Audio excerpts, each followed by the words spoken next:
जंतर मंतरवरच्या आंदोलनाच्या निषेधार्थ चेंबूरमध्ये मूक मोर्चा निघतोय। विद्यार्थी आणि भाजप कार्यकर्ते या मोर्चामध्ये सहभागी झालेले आहेत।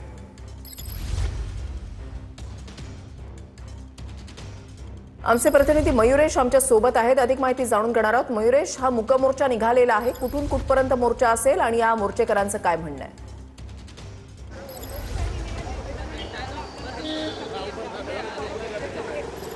नक्कीच वृषाली, आपण जर बघितलं जंतर मंतर दिल्ली या ठिकाणी जेएनजी आणि काँग्रेस जनता पार्टीकडून त्या ठिकाणी आंदोलन सुरू होतं आणि शिक्षण मंत्री यांचा राजीनामा त्या घेतल्यानंतर आता बीजेपी म्हणजे भाजप आणि विद्यार्थी आता यांनी मुख मोर्चाला सुरुवात केलेली आहे। चेंबूर नाक्यापासून ते स्वामी विवेकानंदन पासून ह्या ठिकाणी ह्या मोर्चाला सुरुवात झालेली आहे। आपण जर बघितलं मुख मोर्चे आहेत, नीट पेपर फुटी आंदोलनाच्या आडून देशात अराजकता अशांतता पसरवण्याचा प्रयत्न करणाऱ्या देशविघातक शक्तींच्या विरोधात हा मोर्चा आहे। कारण की आपण जर बघितलं त्या आंदोलनामध्ये पंतप्रधान नरेंद्र मोदी यांना जी काही अपशब्द वापरले आहेत आणि त्या विरोधात आता भाजप आणि आता हे विद्यार्थी जे आहेत ते रस्त्यावर उतरले आहेत आणि संपूर्ण रस्त्यावर जर आपण बघितलं विद्यार्थ्यांनी हातामध्ये तिरंगा झेंडा घेतलेला आहे। तसंच अनेकांचे फलक देखील पाहायला मिळत आहेत। जेएनजी देशाचं भविष्य ठरू शकत नाही, झुरळ नाहीत, अशाचे फलक आपल्याला प्रत्येक भाजप कार्यकर्त्यांच्या हातामध्ये पाहायला मिळत आहे। कारण की